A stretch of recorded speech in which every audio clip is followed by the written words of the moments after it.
Xcel's proposal was sort of isolated from the opportunity that could be created if it brought in third parties, if it brought in customers, if it brought in, private sector innovation and competition. None of that was present in what Xcel ultimately ended up moving forward. What can we expect from a new utility-owned distributed storage program that made headlines when it was announced over 18 months ago? In early April, Xcel Energy finally won regulatory approval for its Capacity Connect distributed battery storage program, also commonly called a Distributed Capacity Procurement, or DCP. Joining me in April 2026, Shannon Anderson, Virtual Power Plant Policy Director for Solar United Neighbors, and Will Kenworthy, Senior Regulatory Director for the Midwest for Vote Solar, helped to peel back the layers of this decision by the Minnesota Public Utilities Commission to see where this program measures up and where it falls short of capturing the full potential of distributed batteries. I'm John Farrell, Director of the Energy Democracy Initiative at the Institute for Local Self-Reliance, and this is Local Energy Rules, a podcast about monopoly power, energy democracy, and how communities can take charge to transform the energy system. Will and Shannon, thank you so much for joining me on Local Energy Rules. Hi, thanks for having us. Yeah, thanks so much, John. Looking forward to the conversation. I want to start with you, Will, because when this proposal first came out in October of 2024, there was a lot of excitement. Can you explain a little bit about what was so meaningful about this initial proposal that popped up out of nowhere, I should add, in the middle of an Xcel resource plan process? We had been working in the Xcel IRP, going back to their previous IRP in 2019, to try to get the company to deal with distributed energy resources. We called it DG at the time because this was sort of before storage and residential solar installations was a thing. But we were trying to figure out how to get the company to deal with distributed resources as a resource, something that they could do something about, way back to before COVID. So when Xcel first proposed this distributed capacity, what started off as being called the distributed capacity procurement, in their IRP, in reply comments in August of 2024, they talked about using distributed energy resources to solve grid problems, and not just bulk power system issues, but distribution grid issues and grid congestion generally. And we were very excited initially because we were like, this is a great opportunity. We've been talking about trying to get distributed energy resources treated, co-equally with other alternative solutions to solving grid needs for a long time. And initially it looked like that's what they were going to do. Yeah, so it goes back a long time. The company recognized it and announced that they were planning to do it. And, it had a big rollout at RE+, which is the big industry trade show in 2024, where the CEO of Northern States Power of Xcel Energy in Minnesota and the head of Spark Fund and Jigger Shaw gave a big, well-attended session at RE+ and talked about this. And that's what they were talking about at the time. They were talking about solving all grid needs, not just focusing on bulk power. And John, if I could just level set a little bit. I mean, Xcel is known actually as an innovator, I think, within the utility space. I mean, they're not one of these entrenched utilities that fights DERs at every opportunity as much. And I think that's partly why we saw them potentially as a partner, I think, in the innovation of where this program could go. They've been doing good work in Colorado. They've been proposing things there. So we were really interested in, I think, what they could do in Minnesota. And yeah, we had some optimism on what they were going to do. And unfortunately, that just did not play out. I love you for sharing that, Shannon, because for me, having been in Minnesota for a long time, I think of Xcel as a good complier with the law, that it tends to be in service territory. Its service territories tend to overlap with relatively progressive legislatures in Colorado and Minnesota that have pushed it to do good things. So it has a reputation that, in my opinion, is somewhat unearned. But be that as it may, as you point out, Xcel was putting this out there, had demonstrated that it could deliver on those things. So not to get too much into a debate about whether Xcel was motivated here or not. So we got this proposal and as you said, Will, in reply comments, I think it's worth pointing out that in a resource planning process, you are way down the road from the initial proposal when you get to reply comments. Like Xcel has filed a multi-100-page document saying how it's going to meet things. Intervening groups like ours have already said, like, here are our concerns with it. Here are some changes. There's been some back and forth from a lot of different parties. So to have this pop-up reply comments was kind of like, oh, we're going in a totally different direction here. And as you mentioned, it was also kind of an interesting tangent because we were already deeply in discussion with them as part of this resource plan about distributed solar and how it could contribute. So here we have this DCP, as it was called, distributed capacity procurement. Will, do you want to give a little bit of flavor for modifications or ideas that we offered back in 2004? Because we saw this come into that resource planning process, even though it came in a weird place. And we're like, well, this is an opportunity. Let's say some things about what we think would make it work really well. Could you talk a little bit about how we hoped that they would shape this program? And actually, also, if you could just remind us, what was the initial proposal? What were the initial kind of like scope of the proposal that Xcel made in terms of megawatts of, energy storage and whatnot? Yeah. So they proposed it in the IRP. We, from the get-go, were saying, that's great. We understand this to be a front-of-the-meter program that's focused on distribution value. You should also do a virtual power plant. I mean, it's probably not the last time we use the term VPP, but a virtual power plant as a complementary program to what you're doing with the DCP. And so, but they refused to do that in the IRP. But when the IRP settlement happened later that year, they agreed to file a DCP the following year. So that was going back to 2025. And then that settlement agreement was agreed to by the commission in winter of 2025.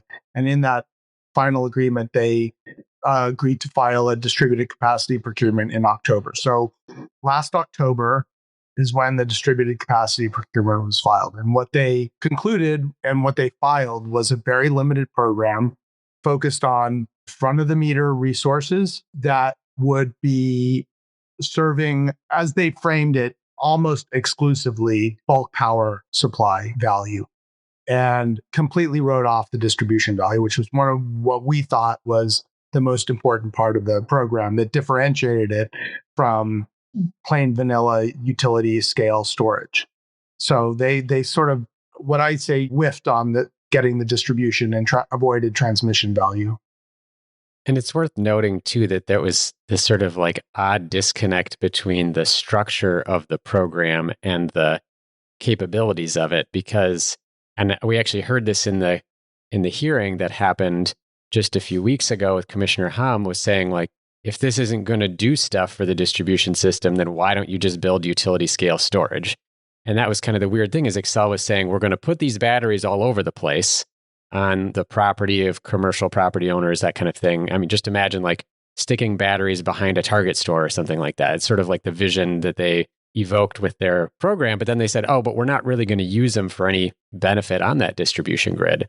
So I don't know, Shannon, we talked, obviously they were not willing to offer up a behind the meter program. Do you want to talk a little bit more though about what kind of values we could be seeing from, if those resources were better used, whether it's front of the meter or behind the meter? What can we do with distributed energy resources when they're placed on the distribution system? I mean, first and foremost, there's a connection to the customer, right? So, again, these batteries, think of a, semi-truck full of batteries parked behind a Target, as you said, John, but those batteries aren't actually reducing the load at the Target. So they're not powering the refrigeration in the Target or the lighting, any of the other need in that Target. And so they're really just used at, again, front of the meter for Xcel, essentially. There's no customer benefit. So that's the first disconnect, is proposal. So if you get a behind the meter program that's actually integrated into customer demand, customer use, there's inherent benefit for the customers where those batteries are located. And then, so that's, for these proposals, which are, 1 to 5 megawatt size batteries, they're relatively large, but again, they're sort of scaled for that larger commercial, industrial kind of customer. When you get to the residential side, customers have already bought batteries. They've already invested in them. They're in their homes. And so they're available to be used if Xcel would just connect them to the grid. As Will said, that's really what was missing. Xcel's proposal was sort of isolated from the opportunity that could be created if it brought in third parties, if it brought in customers, if it brought in, private sector innovation and competition. None of that was present in what Xcel ultimately ended up moving forward. So the proposal that we got in October 2025, it was, Will, you summed this up well, it was kind of like batteries on the distribution system, but basically we're operating within the Midwest regional grid operator and we're selling power or, arbitraging, basically filling the batteries when it's cheap, emptying them when energy is expensive. And what I thought was also interesting, I think is probably worthwhile to mention, is that Xcel's proposal said essentially this is underwater from a cost benefit perspective, that even though we are going to try to use these larger grid values, it's not going to pay off. Customers are actually going to have to pay up a little bit to make this work, which is in really strong contrast to all of the evidence that's been out there about what you can do with distributed energy resources, which is that you have a chance to meet grid needs for less money. Will, do you want to riff on that a little bit? What sort of was missed there? And maybe talk a little bit about what did we then and other advocates that were in this proceeding try to say about how we should treat this differently? Yeah. So let me back up just a little bit to explain to people. I think most people understand this, but just in case, there's three main sort of cost components that we consider in grid planning. And one is bulk power supply.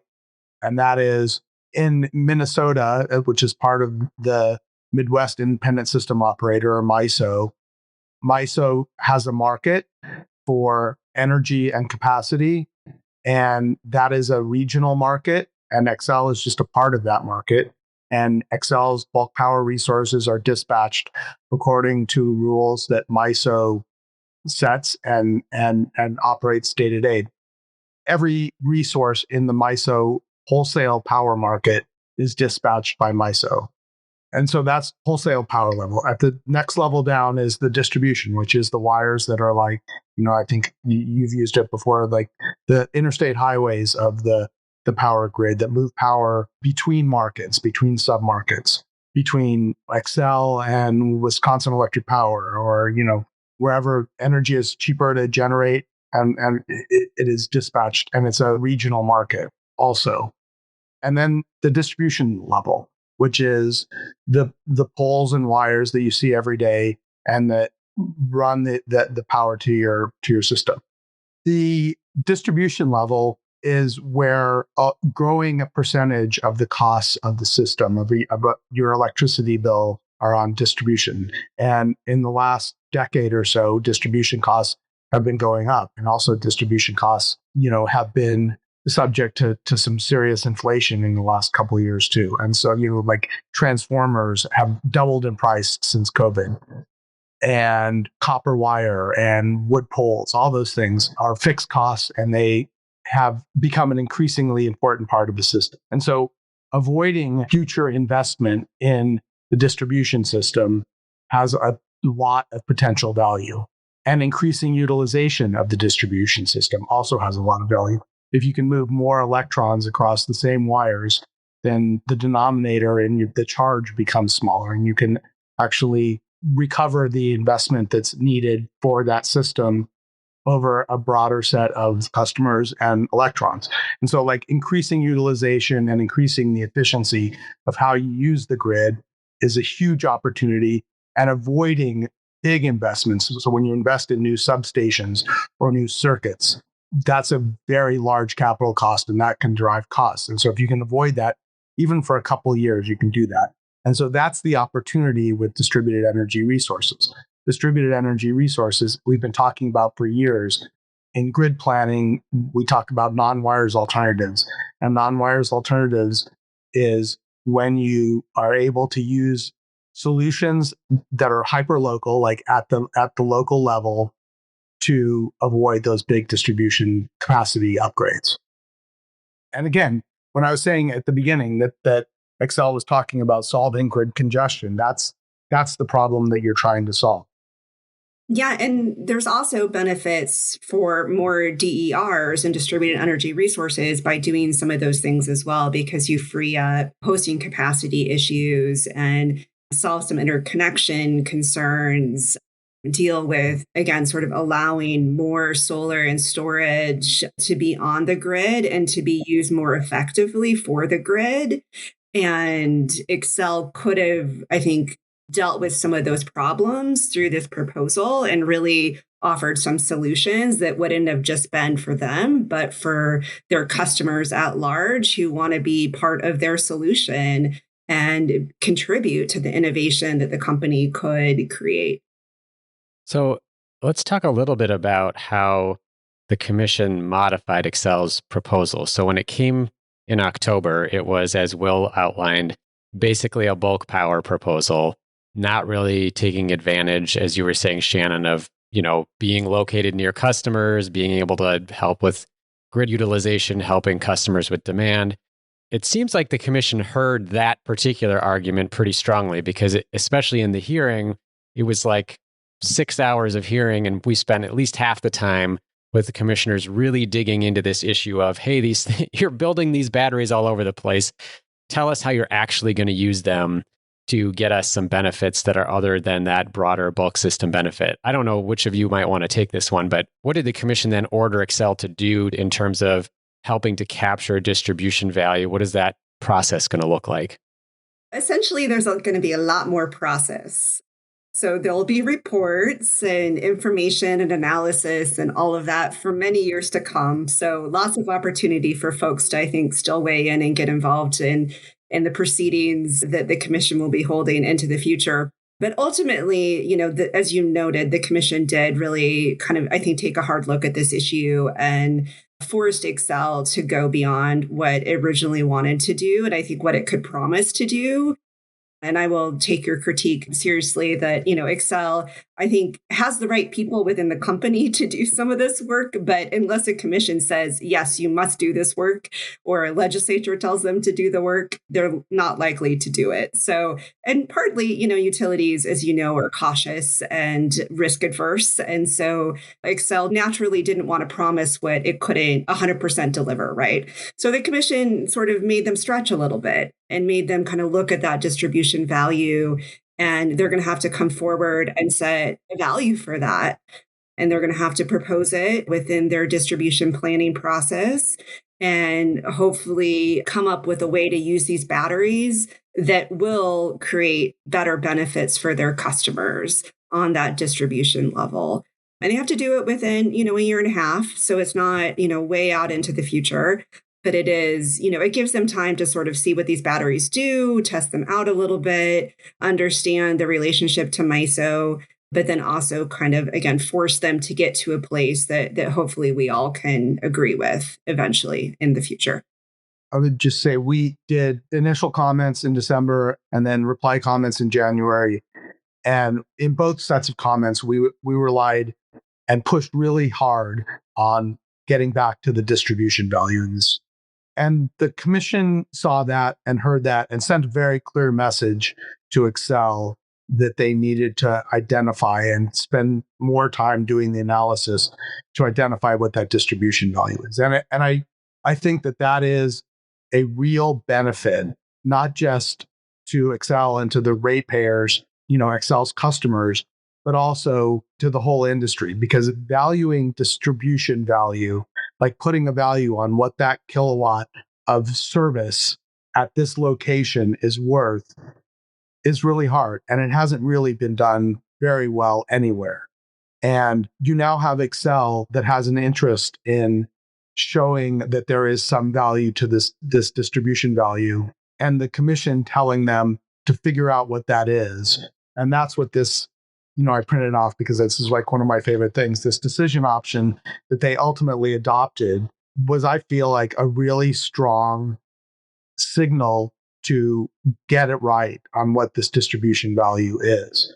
And so we can take that to other forums where we're considering compensation for distributed energy resources. And I'm not talking about just in Minnesota, I'm talking about everywhere. The methodology that I'm hoping that they will develop to do this would be applicable broadly. And you could take that methodology anywhere and just apply it to the books and situation of any particular utility. So I think that part of this will be very valuable and is worth the effort. Yeah, I always love to emphasize for folks about the interests and the incentives that Xcel has around this program. So one of my frustrations with the outcome, and you mentioned, Shannon, right, that they have about 1.5 years that they're going to get to test this program and have to do a lot of reporting. One of my frustrations is that the PUC's ultimate decision essentially made a lot more work for them and for everybody else who's been involved in this, because they didn't say, come to us with a tariff that actually takes a first stab at these prices. They didn't say, create a market where other folks can participate, where we can actually evaluate what is happening based on market reactions. We're going to have them do their own experimenting. We are hopefully going to have them share publicly good data in order to inform the decision-making process. But we are going to have to be back in a hearing room again in 18 months, probably having some kinds of arguments now about the data that Xcel had and whatnot. And meanwhile, Xcel is going to make its money off of this program just by installing the batteries. Like, there's no financial incentive here for Xcel explicitly in terms of the system design for Xcel to make money by, say, for example, to what Will was saying, dispatching these batteries in a way that actually increases distribution grid utilization. We don't have performance-based regulation in Minnesota. Xcel is going to make money by just putting those batteries out there by expending the capital, but not necessarily for operating them. We weren't necessarily proposing to solve that, to be clear, in our comments, but what we were talking about was some other things that we thought the commission could take on. And I'm kind of interested, Will, you were leading along with Erica McConnell at Environmental Law and Policy Center and others in our group. Could you talk a little bit about some of the other things that we put on the table that we thought would have made this even stronger, that the commission didn't really take a look at? Well, I mean, the most disappointing thing is that we didn't get any acknowledgement or push to move the ball down the field on doing behind the meter virtual power plants. I mean, I think that's a huge opportunity that is still on the table and still available to the commission and to the company. And so far that they have not moved on. That's the main one. I think there was also an opportunity to try to make some of this available to third parties to try to make the investments that are needed in the grid to, like I said, avoid distribution capital investment. It's hard. With bulk power stuff, we have markets, we have wholesale markets, we have good price signals on what that service is worth, the energy and capacity services in the bulk power market. We don't have good market signals for what avoided distribution capital is worth, and we don't have a market for it in the United States. The UK does have markets for distribution grid services, and that's something that we can and should talk about. But if you're talking about, I've used the example, like, we don't have a market for what a substation upgrade is worth, right? But that's really what you're trying to get at when you're trying to talk about distribution. We could experiment with that. We could allow some third-party development, or like say, okay, we need a big battery here to avoid this distribution grid upgrade, and like within the parameters of somewhere along this circuit, we need this service, and let developers who have experience with developing energy storage projects go out there and try to develop that project and deliver that service at a competitive rate. There was no interest in doing that at this point, but it's something that I think that there's a real opportunity for, and I think down the road should be explored because it is potentially more cost effective for customers. And that's what this is all about. We're going to take a short break. When we come back, I ask Shannon if it's accurate to call the approved battery storage program a virtual power plant. We also learn about the Colorado virtual power plant policy by the same utility that's already in operation, and we put this decision into the larger context of electrification and affordability. You're listening to a Local Energy Rules podcast with Shannon Anderson, Virtual Power Plant Policy Director for Solar United Neighbors, and Will Kenworthy, Senior Regulatory Director for the Midwest for Vote Solar. Hey, thanks for listening to Local Energy Rules. We're so glad you're here. If you like what you've heard, please help other folks find us by giving the show a rating and review on Apple Podcasts or Spotify. 5 stars if you think we've earned it. As a bonus, I'll gladly read your review aloud on the show if it includes an energy-related joke or pun. Now, back to the program. Just a couple thoughts about this. Then Shannon, if you want to jump in, I also have a specific question for you too, to tap at some of your expertise. The one reason we like the idea of third-party participation is, of course, coming back to that idea of incentives. A third party who participates in this program, who, for example, is paid for the delivery, like the value, has an incentive to actually deliver the value, right? It's not a capital investment return necessarily. We would actually be trying to align in the way that we want some of those benefits we could get around grid utilization, avoiding upgrades with the payment we make to those. Now, I totally agree. We don't necessarily know what those numbers are to start with. We're more at the conceptual stage of, oh, there's congestion on this line. This substation is near capacity. We know we need something, and we can describe that something, but we don't necessarily have yet a great way of pricing what should we pay for it, other than saying to Xcel, what would you charge customers to do that substation upgrade? And that's our benchmark. But then we're sort of stuck in this weird space. I was thinking this as we're sitting in the hearing room of like, okay, so what's the right amount to pay someone to avoid the substation upgrade? You don't want to pay them the same amount. The point is that it was supposed to be cheaper, but we don't know how much cheaper it could be because we haven't really done it much. So is it 50%? Is it 75% of the substation? Is it 25%? So I don't know. Maybe you want to talk about that a little bit, Shannon. But I also wanted to ask you then too, Jeff St. John in his Canary Media piece about this decision called it a virtual power plant. And as someone who in her title is a director of virtual power plant policy, is this a virtual power plant? Yeah, no, it's not. It's not managed the same way through software and deployment. It doesn't solve the same problems that virtual power plants solve. And inherently, again, it doesn't link those customers and their resources to the grid, which is a virtual power plant. So a virtual power plant, just to kind of level set a little bit, it's two pieces. The virtual piece is essentially the software that connects all the devices. And then the power plant piece is when you have resources distributed along the grid that are coordinated and managed as if they were a single generation unit effectively and deployed at, times of peak power needs or to provide other grid services. And so it's essentially, again, taking customer resources, bundling them together, managing them through software, and really creating essentially a very big power plant with all of those resources. And, at Sun, I would say, we've taken a pretty hard line that virtual power plants, particularly behind the meter resources, shouldn't have utility ownership or really even control. Because, again, the beauty of a virtual power plant is that you have customer investment that is separate from utility capital spend. And that's what makes virtual power plants 40 to 60% cheaper than any other thing the utility can do. And that's because the utility isn't spending capital on those resources. It's not charging ratepayers a rate of return, and it's not adding them to their O&M expenses and management expenses over the lifetime of the resources. And so the difference here, of course, is that Xcel is maybe not building the resources, but owning the resources, managing them, paying for upkeep, charging ratepayers rate of returns on them, using that capital spend. And that is what ultimately, John, what creates this project being underwater, as you said, just because it comes from a different sort of philosophy of how these resources can be deployed to the grid.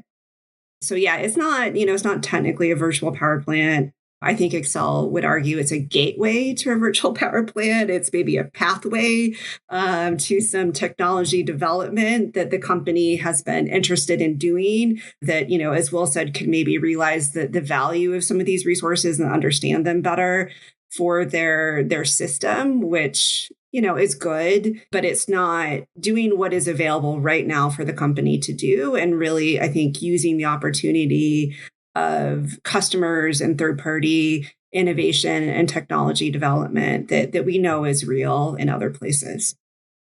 I just will note that I'll put in our link in our show notes. Solar United Neighbors has some great resources on model virtual power plant legislation. I can share ILSR's recent calculator on excessive utility return on equity, which kind of informs that whole issue of this program being more expensive than perhaps a VPP program might have been.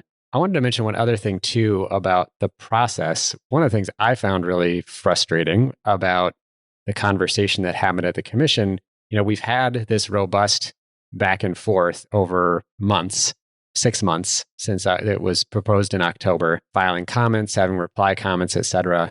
We spend most of the time during the hearing on this issue of distribution value, which I think, well, as you pointed out, we came out with a good framework that may lead to a decent methodology for the first time in the US that gives us a sense for what value can we get from distributed storage? What should we be willing to pay for it in order to avoid distribution costs? One of the options that was on the table was this idea of doing a behind the meter virtual power plant. We were advocating that even if it wasn't going to be created at the same time, that it was at least like, let's set a time frame for Xcel to do this, knowing that the learning processes and the kind of coordinated operation of these resources is leading us in that direction. The commission brings it up and notably talks to nobody in the room who's an expert on virtual power plants. They went to two witnesses, one of whom was the utility, the other one who was aligned with the utility, and then basically punted and said, we're going to look at what Colorado's doing 18 months from now and decide at that point whether we should continue to talk about this. I don't know if either of you is a little more familiar with what's going on in Colorado, but I think it's worth pointing out. So Xcel is a parent company for these subsidiary utilities in Colorado, New Mexico, and Minnesota. The Colorado utility is doing a virtual power plant program as we speak. So I felt a little surprised, honestly, that the Minnesota Commission was so dismissive and was like, well, just tell us in 18 months if something's working. It's like, well, they already have something going. Could either of you talk a little bit about what's happening in Colorado and why you think the Minnesota Commission was so gun shy about taking advantage of that in a much earlier time frame? Yeah, sure. So Sun was really involved in the Colorado proceeding as well that set up what's called the Aggregator Virtual Power Plant Program. And it just launched this month, actually the day before the Minnesota hearing. And it allows what are called like third-party aggregators, so they're in the name of the program, to essentially, again, like bundle these distributed energy resources, manage them, use their tech, all the apps, all the information on their end, and really kind of provide those resources to the utility. There's, set compensation within the program structure, really good, I think, value identified that will create cost savings for the utility and its customers. And it's ready to go. Xcel has developed the technology on their end, needed to make it happen. Customers are being enrolled in the program as we speak. And we know that it will create value. And we know that because Xcel has already invested at a company level in the program, we know that they could do something exactly the same in Minnesota. Interestingly enough, like one of the excuses or reasons, I should say rationales, perhaps not excuse, that the commission used to justify its decision is that, again, Xcel in Minnesota is part of this MISO that we've been talking about, this, regional transmission organization. In Colorado, Xcel isn't part of an RTO, essentially, although, we can debate Western RTOs and like a whole different show. So essentially, like the commission said, you need to be not in an RTO to be in a virtual power plant program, which is just the opposite of what most virtual power plants around the country are. Most of them are in like PJM or, some other sort of RTO structure. You can do them in a vertically integrated utility without an RTO. We have programs in Arizona, for instance, that operate that way. We have programs that work in an RTO. Like, it doesn't matter whether you're in an RTO or not, whether you can do a virtual power plant. So I was a little disappointed in just sort of the lack of sophistication. And maybe the information the commission was getting just was not really accurate on like how these programs really work and what the potential and opportunity really is. All the more reason to ask someone who is an expert in the room. Yeah, Will. Yeah, I do. I was very disappointed that the commission didn't take us up on that at all. I think it was well teed up. I thought we had set some record on that, and they just chose not to at this point. One thing I've learned about the Minnesota Commission, though, is it's a long game, and you keep going. And we have been talking about VPPs in other forums. We're in a subset of our group from the DCP proceeding was also in the rate case that Xcel's currently has pending before the commission. And we've established what, again, I think is a pretty strong record in support of the company moving forward with a virtual power plant. We made the point that this is, there was a really good paper that came out that Energy Hub put out last year on the VPP maturity model, where they talk about stages, like 4 stages or 5 stages, I can't remember, of VPP development. And the first stage of a VPP looks a lot like thermostat programs that a lot of companies have already in place, where they're turning people's thermostats up and down to shape load. And Xcel actually has a thermostat program and actually has a lot of these programs already in place in Minnesota. And they are proposing investment in distributed energy resource management systems, DERMS, in their IDP that's currently also pending before the commission. And so the point we've made is 2 things. One is they can do this as an evolution of programs they already have in place. And so it's not a huge lift. It can be incremental, and they could have easily done that in this case. They can do it still in the distribution plan case or in the rate case. And secondly, they want to make these investments in these control systems without doing anything with it. And so the point we've made in the rate case here was you want to make these investments. In order to make those investments cost effective, you need to be doing something with it. And we made that case in Michigan in the consumer's energy rate case. And the Michigan Commission bit hard on that and basically told the company, don't be coming to us to make these investments in DERMS and other types of systems that would support doing these customer programs if you're not going to include a VPP. And the Michigan Commission used the D word, right? They talked about disallowing investments that didn't adequately consider alternatives like a VPP. That just to emphasize, that is a big word in commission speak, because it's saying to the utility, you either can't recover the cost or you're not going to make a profit on it, which is fundamentally how the business model works. So that is a big word. Right. That gets utilities' attention. Right. Before we wrap up, is there anything else that we haven't talked about that was kind of on the table at one point or another? I wanted to just check in if anybody wanted to talk about, the original proposal had solar and storage, and the solar disappeared in the year between the resource plan reply comment and the actual filing on this docket. But was there anything else that your organization had been talking about or that could have been included in this that was sort of a missed opportunity in terms of what the commission ultimately went forward with? Yeah. I mean, I would just say, again, like the lack of competition and third-party involvement is really troubling. And it's troubling from a customer cost perspective, as we've mentioned, but it's also troubling from just a business growth and innovation opportunity for Minnesota question. There's a lot of growing interest in the solar and storage industry in Minnesota. There's a lot of companies that want to be partners to Xcel and be, I think, again, solution creators for Xcel on some of these problems that they have. And to kind of X them out of the proposal is troubling and sends a message that Xcel thinks that they can do things their own way and without private sector involvement and competition, which ultimately, again, I think takes Minnesota's solar industry and its clean energy economy a step backwards for job creation and development and innovation.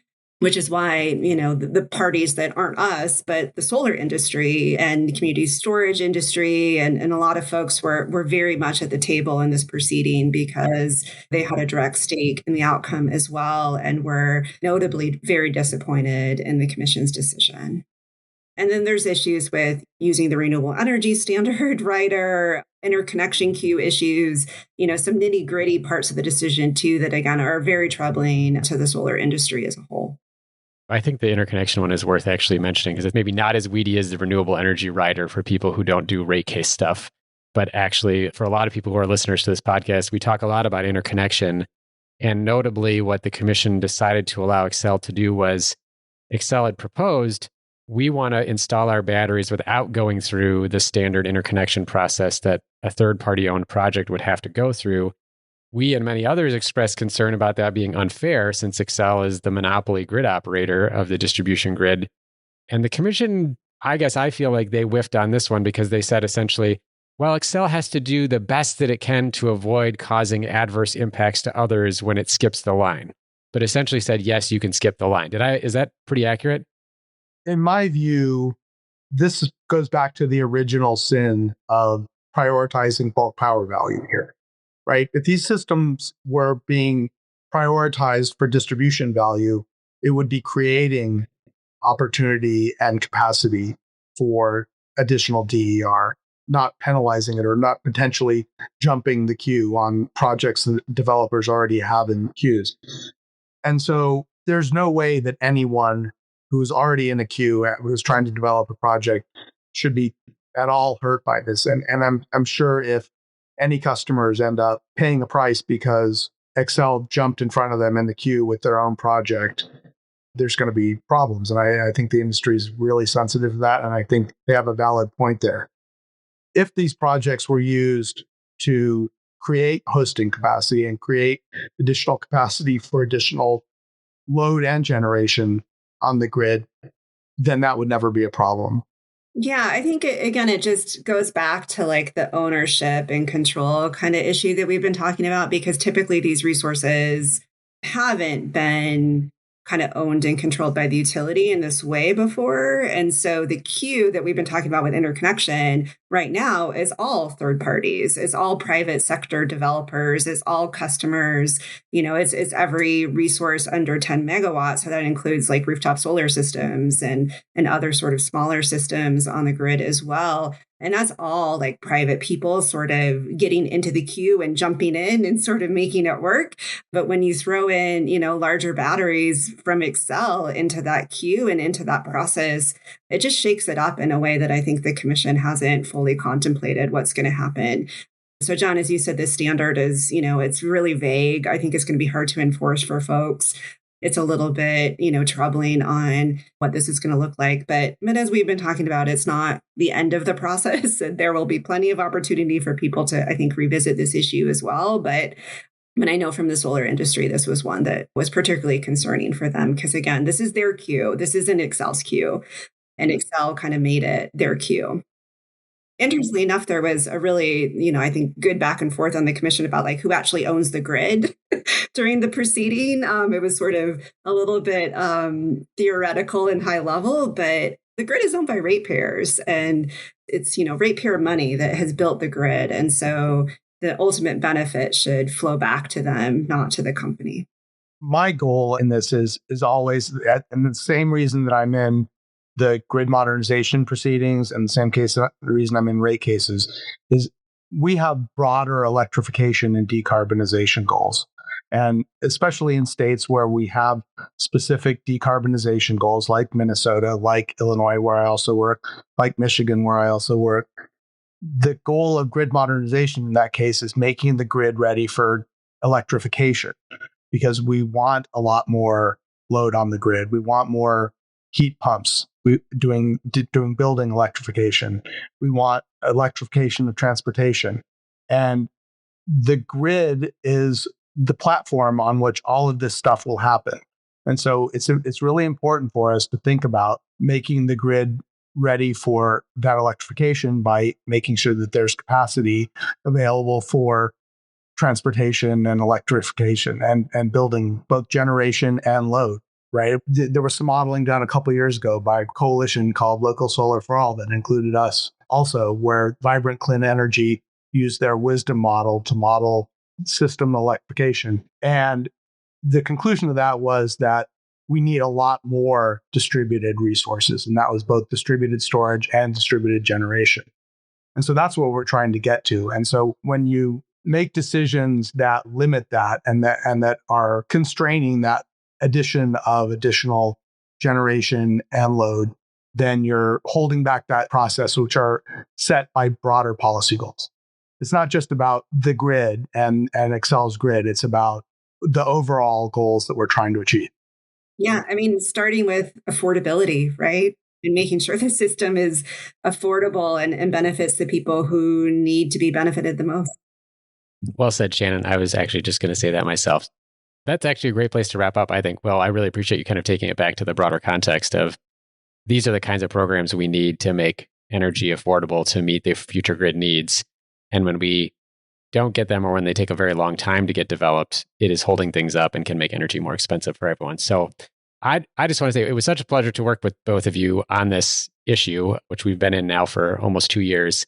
And I just really appreciate the wisdom and knowledge that you bring to the conversation. So fingers crossed that we'll see some more progress in Minnesota and in other places around the country. But thank you both for your work on this and for joining me today to talk more about what happened in Minnesota. Yeah, thanks, John. It's a pleasure. Awesome. Thanks, John. Thank you so much for listening to this episode of Local Energy Rules with Shannon Anderson, Virtual Power Plant Policy Director for Solar United Neighbors, and Will Kenworthy, Senior Regulatory Director, Midwest for Vote Solar. On the show page, look for links to my prior Local Energy Rules podcast interviews on the subject, including episode 241 with Shannon Anderson on virtual power plants, and episode 247 with Will Kenworthy, which was specifically about this battery storage program. In addition, you can interact with ILSR's utility bill calculator, which shows how much utility customers in every state overpay due to excessive return on equity that's approved by state regulators, a problem that will persist in this Capacity Connect program because of the utility-owned batteries. We'll also link to model virtual power plant policy from Solar United Neighbors and to some of the detailed filings that ILSR and other parties submitted to try to improve this important program. Local Energy Rules is produced by myself and Ingrid Burson, with editing provided by audio engineer Drew Birschbach. Tune back into Local Energy Rules every 2 weeks to hear how we can take on concentrated power to transform the energy system. Until next time, keep your energy local, and thanks for listening.